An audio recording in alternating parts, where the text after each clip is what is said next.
కొందరు జరగవచ్చు జరగకపోవచ్చు, కానీ ఎక్కువ శాతం అయితే పెద్దవాళ్ళు చుట్టాలు వాళ్ళు వెళ్ళి మనకు ప్రేమగానే మాట్లాడంటే మాట్లాడతారు.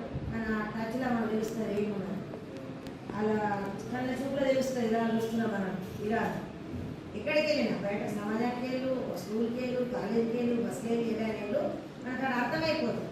అప్పుడు ఏం చేయాలి అయితే నువ్వు నీ స్టైల్గా నువ్వు ఎదిరించు, లేకుంటే దాని ధైర్యంగా ఏ విధంగా సాల్వ్ చేస్తావు.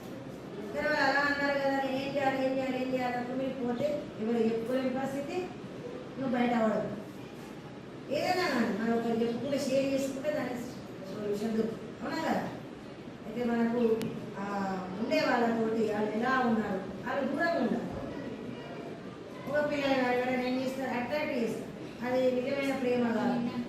ఓన్లీ వాళ్ళు అట్రాక్ట్ చేయడానికి ఎన్నో డైలాగ్స్ చెప్తారు. ఆ డైలాగ్స్ విని మనం ఆడపిల్లలు ఏం చేస్తాం, మనం మొత్తము పొంగిపోతాం.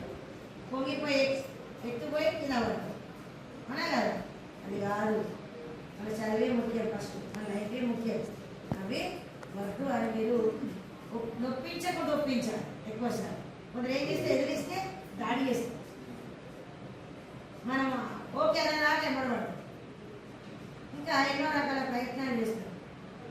మీరు మెసేజ్ చేసినానికి 2 సార్లు చూడండి, అవసరం డిలీట్ చేసి పడేయండి, నాకు పెట్టండి ఆ నెంబర్, అవునా కదా. ఇంకా కొన్ని మనకు ఫేస్బుక్ కానీ వాట్సాప్ కానీ ఇన్స్టా కానీ ఎన్నో ఇలా ఉండి మన ఫొటోస్ కానీ ఇవన్నీ తీసి కూడా మనం వాట్సాప్ కూడా కొందరు మెసేజ్ పంపుతారు, లేకుంటే కాల్స్ చేస్తారు. అలాంటి దాన్ని మీరు ఇప్పుడు కూడా రెస్పాన్స్ రాకండి.